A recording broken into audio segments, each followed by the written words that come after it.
찬양 감사합니다. 자, 우리 옆에 분하고 서로 인사 나눕시다. 하나님께서 함께 하십니다. 시작. 예, 하나님께서 여러분들과 함께 하신 줄로 믿습니다. 예, 함께 하신 증거가 뭐냐? 여러분들이 이 자리에 나와 있다는 것입니다. 예배를 드리고 있는 이 자체가 하나님이 나와 함께 하심이 증거되는, 입증되는 사건입니다. 자, 하나님이 나와 함께 하십니다. 시작. 하나님이 나와 함께 하십니다. 크게 아멘. 예, 우리 하나님이 우리와 함께 하심을 믿습니다. 오늘은 이 갈대 상자에 대해서 말씀을 드리려고 합니다. 갈대 상자와 하나님의 계획이라는 제목을 가지고 말씀을 전해드리겠습니다. 오늘 성경의 출애굽기 2장의 배경을 보면 BC 1526년 그 전으로 이렇게 갑니다. 여러분 한번 잘 생각을 해보세요. BC 1526년이니까 지금으로부터 몇 년 전입니까? 3000년 전이에요. 3500년 전이에요. 3500년 전으로 지금 여러분의 생각을 그쪽으로 이끌어 가보시기 바랍니다. 그때 당시에 일을 한번 말씀드릴게요. BC 1526년이 모세가 태어나는 그러한 날입니다. 그런데 그 전에 어떤 일이 여러분 있었습니까? 아브라함의 손자 야곱이라는 이 아들이 있었는데, 야곱이 살아가는 동안에 마지막 인생에 뭐가 왔냐면 기근이 왔어요. 기근이 왔는데, 이미 기근이 온 그때에 어떤 일이 있었느냐? 그의 아들 요셉이 애굽의 형들의 시기에 의해서 팔려가죠. 그런데 애굽에 팔려간 요셉이 국무총리가 돼서 이제 그곳에서 가뭄때에 해결할 수 있는 모든 비책을 가지고 지금 여러 나라 사람들에게 쌀을 팔고 해가지고 애굽에 어마어마한 이익을 안겨줍니다. 그러는 가운데 기근을 맞이한 야곱의 가정, 가나안 땅에 있었던 야곱의 가정이 70명이 요셉의 요청으로 이 애굽에 내려옵니다. 거기서 내려와서 같이 사는 데에 그 땅이 고센 땅이라는 것인데, 그곳에서 야곱의 후손들을 70명이 와서 살게 됩니다. 이제 야곱의 후손 70명이 와서 그곳에서 사는데, 이제 야곱도 죽고 그리고 요셉도 죽고 난 어느 한 300년이 지난 어느 날, 이스라엘 백성들이, 고센 땅에 사는 이스라엘 백성들의 숫자가 거의 200만 명에 육박합니다. 이걸 보면서 애굽의 바로, 즉 왕은 어찌할꼬 고민을 하는 거예요. 왜 고민을 하느냐? 약 200만 명 중에서 이 남자들만 계산하더라도 거의 50-60만 명이 될 그 정도의 상황에 있는 이들과 외부 세력이 결합해서 애굽과 전쟁을 한다면 이거 우리 멸망할 수 있다, 이런 위기감에 젖어듭니다. 그래서 제18왕조 투트모스 1세라는 이 바로가 왕위를 차지할 때에 어떤 일이 일어나느냐? 앞으로 산파들에게 명령을 하는데, 너희들이 산파로 가서 유대인들, 히브리인들이 낳은 자녀들 중에서 여자아이라면 살려주지만 남자아이라면 죽이라, 이런 명령을 합니다. 그래서 투트모스 1세, 이 사람은 지금까지도 악명 높은 살해 정책, 어린 영아기를 살해 정책 편 악한 왕조로 이르기에 지금까지도 전 세계적인 역사에 이름이 기록되어 있습니다. 여러분, 또 헤롯 왕도 2살 이하로 예수님이 태어날 때에 많은 사람들을 죽였잖아요. 그런 것처럼 이 두트모스 1세도 그와 같았다는 거예요. 그런데 그때에 누가 태어나느냐? 모세가 BC 1526년에 세상에 탁 태어나는 거예요. 여러분, 왜 태어납니까? 하나님께서 이스라엘 백성들을 출애굽시키려고 모세를 태어나게 하셨죠. 그러니까 하나님의 계획이 있었다 없었다? 있었다. 하나님의 계획이 있는 상태에서 모세가 이 세상에 태어났다는 겁니다. 그런데 모세가 태어날 때에 남자 아이가 태어나면 죽이라, 이렇게 산파들에게 얘기를 했기 때문에 산파들은 어찌하든지 남자 아이들이 태어나면 죽였고, 그리고 어머니들은 할 수 있으면 안 죽이려고 노력했을 거 아닙니까? 그런데 이 모세의 어머니 요게벳이 산파가 오기 전에 순풍 나버린 거예요. 와서 보니까 산파들이 보니까 남자아이인 거예요.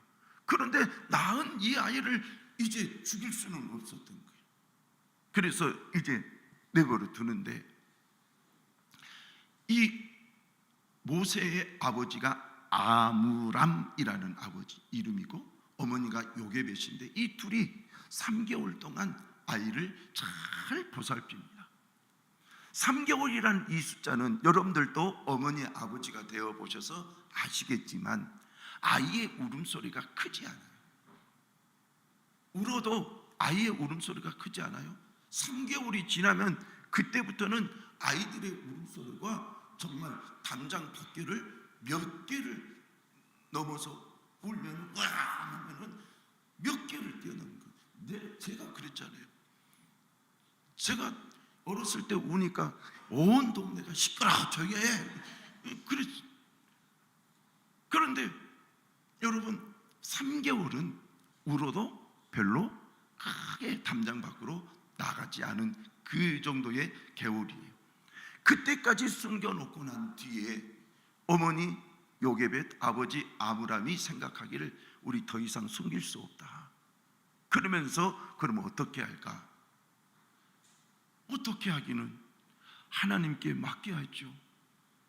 이 모세의 이 인생을 하나님께 맡겨야죠. 그러면서 이들이 행한 것이 뭐냐면은 바로 갈대 상자를 만들었어요. 갈대 상자를 만들어서 그 안에 이 시브리인이라는 천 조각을 이렇게 놓고 그 위에 모세를 얹어놓고, 세민아 조금 있다가 얹어놓고, 그리고 아이를 강으로 띄어 보내는 거예요. 그런데 아이에 띄어 보내는데 놀라운 것이 그 아이를 누가 발견하느냐? 애굽의 공주가 발견한 그 이후에 히브리인이라는 걸 알지만 자기의 양아들로 삼고, 그리고 그때부터 모세는 애굽의 그 궁궐에서 40년 동안을 이제 훈련받으며 살아가게 됩니다. 자, 지금 이 내용이에요. 그런데 이 내용에서 모세를 살려낼 수 있었던 가장 중요한 것 중에 하나가 바로 갈대 상자였어요. 오늘 그 갈대 상자에 대해서 여러분들과 한번 생각을 해보겠습니다. 자, 갈대 상자. 이 갈대 상자는 우리가 이제 갈대라 이렇게 얘기하지만은 그 애굽에서는 파피루스 이렇게 얘기해요. 이 파피루스라는 이 풀이 자라면은 키가 3m에서 4m 정도 이렇게 자란답니다. 3m 하면은 얼마 정도 되면 저하고 우리 이 공정희 집사님 정도 3m, 4m 정도면 꽤 크잖아요. 그래서 이 3m, 4m 정도 되는 이것을 몇 개를 이렇게 이으면은 큰 배를, 어느 정도 큰 배를 만들 수 있었답니다. 그래서 배도 만들고, 그리고 또 종이로 만들었던 것이 뭐냐? 저 파피루스. 그래서 파피루스 가지고 종이를 만들어 가지고 거기에다 글자를 쓴 것이 한참 동안 그렇게 되었던 거죠. 그래서 고문서를 보면은 파피루스 종이로 글씨를 써가지고 남긴 그런 고문서들은 너무너무 많은 거죠. 그런데 저 파피루스를 가지고 뭘 했느냐? 모세의 아버지 아므람과 어머니 요게벳이 갈대 상자를 만든 거예요. 아이가 딱 들어가게 알맞는 갈대 상자. 갈대 상자를 저렇게 만들었는데, 갈대 상자를 만들 때에는 하나님께서 어떤 지혜를 주셨느냐? 그곳에 제가 생각하기로는 밖에 있다는 역청을 바르고 그 안에 따는 나무 진을 바르고, 그러면 역청을 밖에다 바르고 그 안에 아이가 누워있는 그곳에 나무 진을 바르면 물이 이제는 안 들어올 거라는 거예요. 그래서 이 요게벳과 아브라함이 갈대 상자를 만들어 갖고 밖에는 역청을, 안에는 나무진을 발라가지고 물이 들어오지 않게 해서 히브리인이라는 것을 증명하는 천을 밑에 바닥에 깔고 그 위에 모세를 저렇게 누워가지고 덮어가지고 하숫가에 있는 파피루스 나무 사이에 이렇게 두고, 그리고 멀리서 그 갈대 상자가 어떻게 되는지에 대해서 그의 누나 미리암 그 누나가 멀찍이 떨어져서 그 갈대 상자가 어디로 가는가 이거 보고 있는 거예요. 자, 여러분, 이런 내용들을 쭉 보면서 우리는 지난주에 생각했던 그 내용과 연관시켜서 한번 생각을 해보십시다. 여러분, 우리는 지난 주일에 뭘 배우느냐? 노아의 방주를 배웠어요. 노아의 방주와 이 갈대 상자와 특성이 유사한 부분이 뭐냐? 틈이라는 거예요. 틈. 여러분, 갈대 상자를 아무리 잘 만든다 할지라도 틈이 생길까요? 안 생길까요? 생기는 거예요. 그냥 그대로, 이것은 부력이 있기 때문에 그냥 그대로 떠내려갈 수 있어요. 근데 아무리 부력이 있다 할지라도 아이가 지금 그 안에 누워있을 때에 물이 들어오고, 자칫 물이 들어오면 가라앉을 수가 있는 건데, 그래서 그 부력으로 떠 있는 그곳에 물이 새어 들어온 그것을 뭘로? 역청으로, 그리고 나무진으로 또 바르는 거예요. 우리가 지난주에 배웠던 방주를 생각을 해보세요. 아무리 노아가 정말 섬세하게 나무를 깎아가지고 방주를 그 큰 크기로 지었다 하더라도 나무와 나무 사이에 틈이 있을 수밖에 없는 거예요. 이것이 아무리 부력이 있다 할지라도 물은 틈만 있으면 들어온 거예요. 그래서 하나님은 뭐라고 말씀하셨느냐? 이 창세기 6장 14절을 보면 너는 고페로 나무로 너를 위하여 방주를 만들 때 그 안에 칸들을 막고 역청을 그 안과 밖에 칠하라. 그 안과 밖에 역청을 칠하라. 그래야지 물이 들어오지 않는다. 틈이라는 것이 보이면 보이는 모든 것에 역청을 바르라는 거예요. 그러면 오늘 갈대 상자도 마찬가지죠. 막상 갈대 상자를 아무리 세밀하게 아브람과 요게벳이 만들었다 할지라도 틈은 있는 거예요. 그래서 그 틈을 역청으로 밖으로 이렇게 바르고 나무진을 안쪽에 바르는 거예요. 그러면 여러분, 지난주에 우리가 역청, 이것을 뭘로 비유했죠? 예수님의 십자가에서 흘린 피로 비유했죠. 예수님의 십자가의 피를 밖에도 바르고 안에도 바르고. 우리가 지난 한 주간에 제가 설교할 때 여러분 한번 내 안에도 예수님의 보혈의 피를 바르고 내 몸 밖에도 예수님의 보혈의 피를 한번 발라보세요. 역청을 바르듯이 한번 발라보세요. 여러분들이 얼마나 발라봤는지 모르겠습니다. 자, 저를 보세요. 여러분들 설교를 듣고 설교로 그냥 끝날 것이 아니라 설교를 여러분의 삶에 적용을 해보세요. 내 몸이 아픈 그곳에 예수님의 보혈의 피를 안에도 바르고 밖에도 바릅니다. 해보세요. 어떤 일이 일어나는지. 추상적인 것 같지만 현실로 나타나는 거예요. 하나님께서 역정을 바르러 갈 때 추상적인 것 같지만 바르니까 물이 들어오지 않듯이 예수의 보혈의 피를 발라보세요.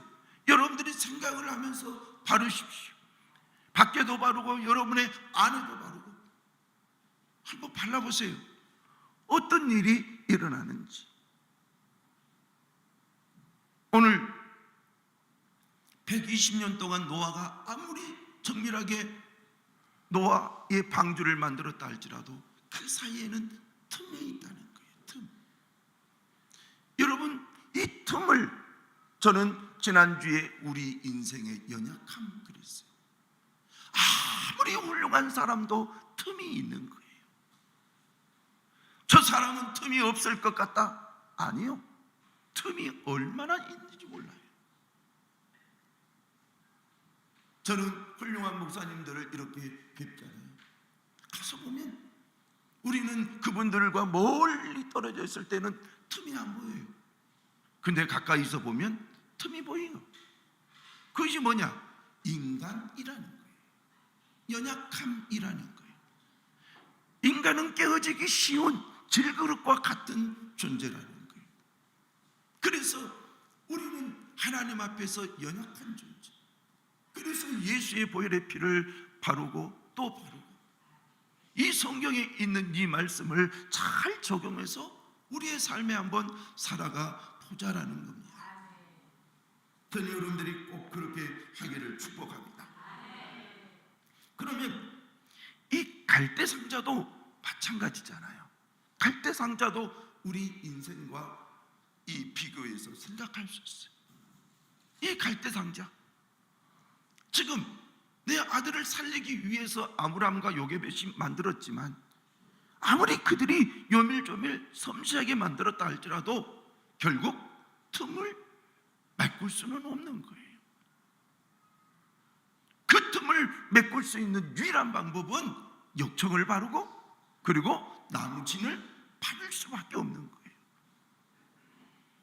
그와 같이 오늘날 우리가 살면서 예수의 보혈의 피를 안에도 바르고 밖에도 바르는 은혜가 있기를 축원합니다. 이것을 해보세요. 해보지도 않고 목사님은 왜 저런 말씀을 하시나 하지 말고 해보세요. 해보시면 어떤 일이 주 안에서 일어나는지, 놀라운 일이, 치유의 역사가 일어날 줄 믿습니다. 두 번째로는 갈대상자가 뭐냐? 갈대상자는 힘이 없어요. 즉 어머니 아버지가 만들고 역청과 나무진을 이렇게 바르고 그 안에 지금 모세가 들어가 있어요. 그리고 지금 하숫가에 이 파피루스 사이에다가 놓았으니까 쉽게 빨리 이렇게 휩쓸려 가지는 않아요. 그렇지만 중요한 것이 있어요. 때가 되면 큰 비가 오면 이 갈대상자가 이곳에 머물러 있다가도 떠내려 갈 수밖에 없더라는 거예요. 나일강에 얼마나 많은 물들이 생깁니까? 그 물들이 떠내려 갈 수밖에 없는 거예요. 떠내려 갈 수밖에. 그 물에 의해서 떠내려 갈 수밖에 없는 이 갈대상자. 그때는 이미 어머니 요게벳도 아버지 아므람도 모세의 곁에 없는 거예요. 누나 미리암이 있다 할지라도 멀찍이 있는 거예요. 그래서 갈대상자를 보면 우리가 느낄 수 있는 것이 뭐냐? 그래, 아므람과 요게벳은 우리가 더 이상 할 수 없으니 모세의 인생을 하나님께 맡기자. 3개월이 됐는데 이제 소리가 담장 밖을 그 다음 집을 넘고 그 다음 집을 넘고, 그래서 누군가가 고자질을 하고, 저 집에는 아들이 있다, 왜 우리 집 아들은 죽이고 저 집 아들은 죽이지 않았느냐, 그러면서 고자질해 버린다면 모세는 발각이 돼서 끌려가서 죽을 수밖에 없는 거예요. 그런 기가 막힌 상황에 있을 때에 어찌하느냐? 모세의 아버지와 어머니는 하나님께 내어 맡기자. 저의 인생을 하나님께 내어 맡기자. 따라서 합시다. 모세의 인생을 하나님께 내어 맡기자. 예, 부모가 낳았어도 어떻게 할 수 없는 상황이 있어요. 여러분들이 여러분의 자녀들을 뱃속으로 낳았지만 어찌할 수 없는 상황들은 여러분 우리 인생에 얼마나 많은지 몰라요. 그가 지금 안전하게 있어서 다행이지, 어떤 어려움이 있을 때에 여러분들이 해줄 수 있는 것이 얼만큼 있는지 한번 보세요. 일 다 터지고 난 뒤에 우리는 가서 아이고 얼마나 힘들었느냐 이렇게밖에 못하는 거예요. 그럴 때 우리가 할 수 있는 것은 뭐냐? 하나님, 내가 할 수 없는 이 일을 하나님께 내어 맡깁니다. 여러분, 아므람과 요게벳, 모세를 어떻게 더 이상 할 수 없는 그 상황에 있을 때 내어 맡기는 거예요. 하나님 앞에 내어 맡기는 거예요.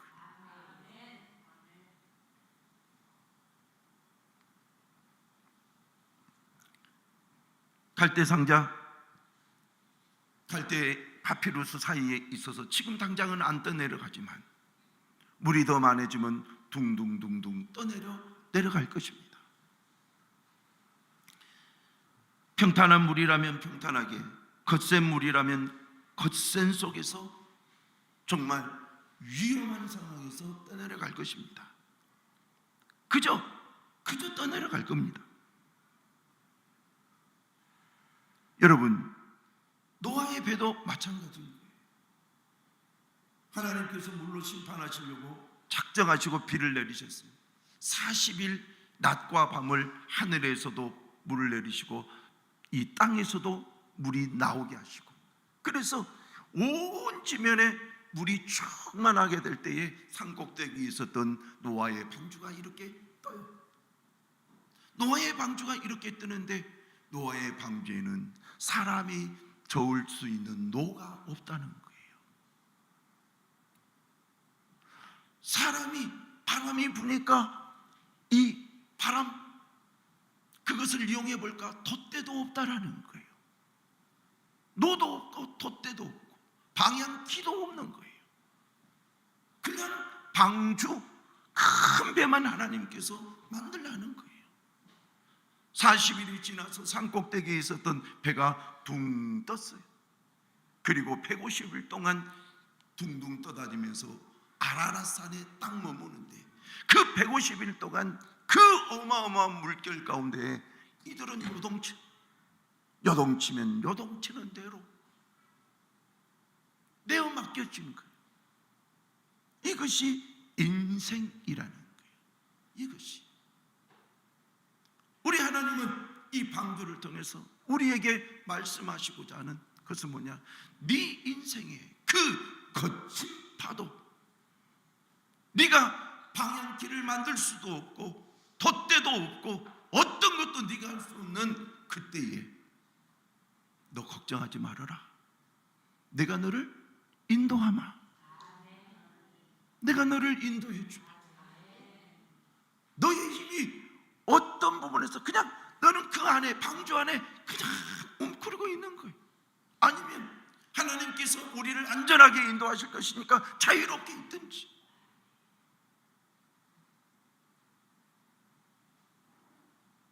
여러분, 하나님은 우리에게 계획을 가지고 계시면 반드시 실현하신 줄로 믿습니다.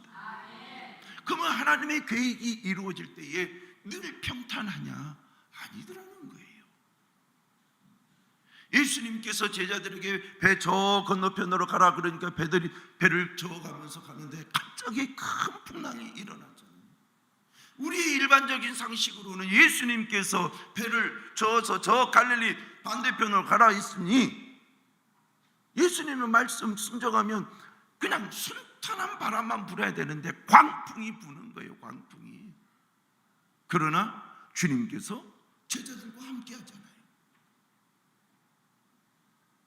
마찬가지인 거예요. 갈대상자.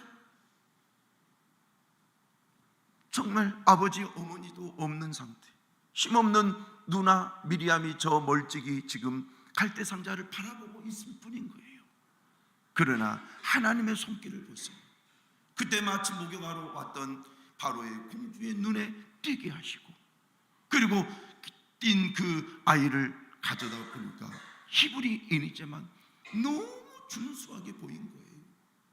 너무 준수하게 보인 이 아이를 어떻게 내 양아들로 삼아버리는 거예요.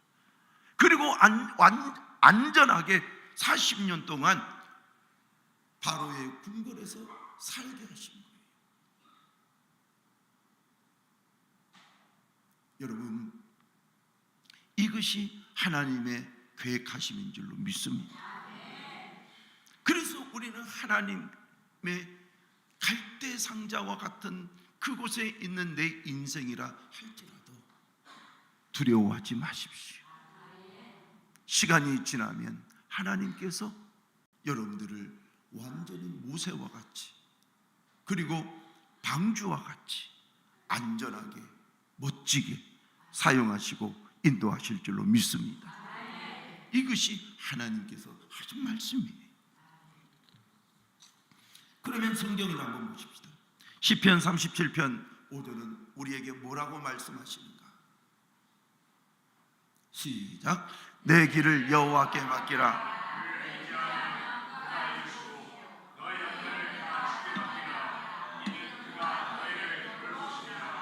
아멘. 시편 37편 5절. 내 길을 여호와께 맡기라. 그를 의지하면 누가 이루신다? 그가 이루신다. 하나님께서 이루신다. 그러면 내 길을 여호와께 맡기라. 이 맡긴다라는 이것은 자, 두 가지 개념이 있어요. 저를 보세요. 제가 가지고 있는 이것이 근심이라면 하나님께 툭 던져버리는 거예요. 이것이 내어 맡기다는 것이고, 또 하나는 언어적인 해석은 굴러내버리는 거예요. 저 산 꼭대기에서 거친 돌을 땅으로 저 산 아래로 굴러내려 버린 거예요. 그러면은 저 산 아래로 내려가면서 그 돌이 어떻게 됩니까? 산산조각이 나버리죠. 산산조각이 안 나면 다듬어져 버리죠. 이것이 맡기라의 뜻이에요. 여러분들이 뭔가를 하려고 하지 말고 하나님 앞에 한번 내어 맡겨보십시오. 주님, 이 일 내가 할 수 없습니다. 운명적으로 이 일은 내가 할 수 없습니다. 주님, 도와주십시오. 부모와 자식 간의 관계 속에서 운명적으로 할 수 없을 때가 있잖아요. 맡기십시오. 대신 여러분들이 기도하십시오. 하나님, 내 자녀의, 내 아들의 이름이 이렇습니다. 내 딸의 이름이 이렇습니다. 이 딸의 이름을 아시는 주님, 이 아들의 이름을 아시는 주님, 내어 맡기오니 주님 역사하여 주시옵소서. 그를 의지하면 그가 이루시고, 이제 베드로전서 5장 7절 보면 시작. 너희 염려를 다 주께 맡기라. 이는 그가 너희를 돌보시리라. 예, 너희 염려를 다 주께 맡겨버리라. 그러면 그가 너희를 뭐 한다? 돌보신다. 이 돌보신다는 것은 부모가 자식을 돌보듯이 라는 그런 언어의 뜻이 있어요. 하나님이 그렇게 돌보신다는 거예요. 그러니까 우리 인생을 내어 맡기자는 거예요. 주여, 내 인생 주님 앞에 내어 맡깁니다. 나는 연약합니다. 갈대상자와 같이 나는 연약합니다. 나에게는 인생의 틈이 너무 많습니다. 역청을 바르지 아니하고 나무진을 바르지 아니하면, 예수의 보혈의 피를 바르지 아니하면 내 인생은 금방 세상의 사단의 영향권 안에 들어서 나는 어찌할 바를 모르는 연약한 인생이 되버리고 맙니다. 그러나 주여, 내가 역청을 바르고 나무진을 바르고 예수의 보혈의 피를 바르며 주님 앞에 내 인생을, 내 가족의 인생을, 또 내 자녀의 인생을 내어 맡깁니다. 주여, 돌아보아 주시옵소서. 돌보아 주시옵소서. 그러면 하나님이 역사하신다는 거예요. 자, 우리는 바른다라는 이 개념을 정확하게 어느 부분에서 알 수 있느냐? 출애굽기 12장 5절, 7절, 13절을 한번 봅시다. 출애굽하기 전에 하나님께서 명령을 하시죠. 이스라엘 백성들은 어린 양을 잡아가지고, 그리고 너희 어린 양은 흠없고 1년 된 수컷으로 하되 양이나 염소 중에서 취하고, 저런 것들을 취해서 잡아가지고 피를 내가지고, 그리고 어떻게 문설주와 임방에 바를지어다 그랬어요. 자, 우리 한번 쭉 읽어보겠습니다. 시작. 너희 어린 양을 흠없고 1년 된 수컷으로 하되 양이나 염소 중에서 취하고 이 10달 나흘날까지 간직하였다가 해질 때에 이스라엘 회중이 그 양을 잡고 그 피를 양을 먹을 집 좌우 문설주와 임방에 바르고. 자, 좌우 문설주, 그리고 위가 문방이에요. 아니 목사님, 왜 그러면 아래 있는 것을 뭐라고 하죠? 문지방. 왜 문지방에는 바르지 말라고 했을까요? 예, 그것은 바로 사람이 실수해서 피를 밟아버릴까 봐, 우왕좌왕하다가 피를 밟아버릴까 봐, 생명을 지금 구원할 그 피를 밟아버릴까 봐. 자, 그래서 그 피를 좌우 문설주에 바르고 임방에 바르고. 자, 13절 시작. 내가 애굽 땅을 칠 때에 그 피가 너희를 사는 집에 있어서 너희를 위하여 표적이 될지라. 내가 피를 볼 때에 너희를 넘어가리니 재앙이 너희에게서 내려 멸하지 아니하리라. 아멘. 그 피를 발라놓으면 그 피가 있는 그곳에 죽음의 영이 와가지고, 여기 있는 하나님이 내가 들어가서 장자를 첫 것을 죽이지 말라 하시구나. 그래서 이스라엘 사람들이 어린 양의 피를 발라놓은 그 집을 그냥 넘어가는 거예요. 그래서 유월절이라는 것은 넘어가다, 넘어가다, 죽음을 넘어가는 거예요. 이 집을 넘어가는 거예요. 그래서 여러분들이 예수님을 믿으면 여러분의 온 영육간에 예수의 보혈의 피가 묻혀진 줄로 믿습니다. 그래요. 여러분들이 그걸 믿으셔야 돼요. 구약 성경에는 바르고 신약 성경에는 왜? 그래서 여러분들이 구약 성경을 잘 이해하고, 그리고 예수의 보혈의 피를 우리의 심령 가운데도, 우리의 때로는 인생 가운데도 바르시기를 바랍니다.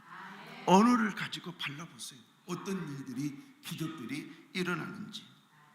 실질적으로 롱기누스라는 가톨릭 성인이 있어요. 가톨릭 성인, 이 사람은 여러분들이 알 수 있는 사람인데, 예수님께서 십자가에 못 박혀 죽으실 때에 마지막 하늘이 어두워지고 땅이 지진이 일어날 때에 로마 사람들이, 군사들이 막 도망을 하려고 하는데, 예수님이 진짜 죽었는지 안 죽었는지 왜? 예수님은 빨리 돌아가셨거든요. 그래서 이제 십자가에 달려 죽으신 예수님의 옆구리를 창으로 길게 찔르는 거예요. 그 찔린 사람이 누구냐? 롱기누스라는 사람이에요. 근데 롱기누스라는 이 사람은 원래 눈이 안 좋았답니다. 눈이 고질적인 병이 있어서 눈이 좋지 않았답니다. 그런데 찌르니까 위에서 피가 툭툭툭툭 떨어질 거 아닙니까? 근데 그 피를 눈에 딱, 그 피가 눈에 탁 다가 이 발라져 버린 거예요. 떨어져 가지고. 그랬더니 눈이 그 자리에서 환하게 치유함을 받게 되더라. 이것은 천주교의 유명한 애화예요. 저는 2주에 걸쳐서 지금 여러분들에게 예수의 보혈의 피를 바르자는 거예요. 우리 주님이 가르쳐 주셨던 역청 바르듯이, 기름진 그것을 바르듯이 우리는 우리의 안에도 우리의 밖에도 바르자는 거예요. 하나님께서 어떻게 역사하시는지 오늘 성경에서는 죽음이 넘어가더라. 그리고 병든 자들도 치유되더라. 그러므로 오늘 우리는 이 하나님의 말씀을 가지고, 믿음을 가지고, 예수의 보혈의 귀함을 가지고 우리 승리하며 살아가십시다. 하나님 감사합니다. 오늘도 주께서 주신 말씀 따라서 하나님 앞에 나아갑니다. 주님 도와주시옵소서. 저희들 틈이 많은 연약한 인생입니다. 나는 없는 것 같지만 틈이 너무나도 많은 인생이 바로 우리들입니다. 주여, 그 인생의 틈에 예수의 보혈의 피를 안과 밖에 바릅니다. 주님, 우리 인생에 역사하여 주시옵소서. 치유하여 주옵소서. 회복시켜 주시옵소서. 풀어 주시옵소서. 예수님의 이름으로 기도하옵나이다.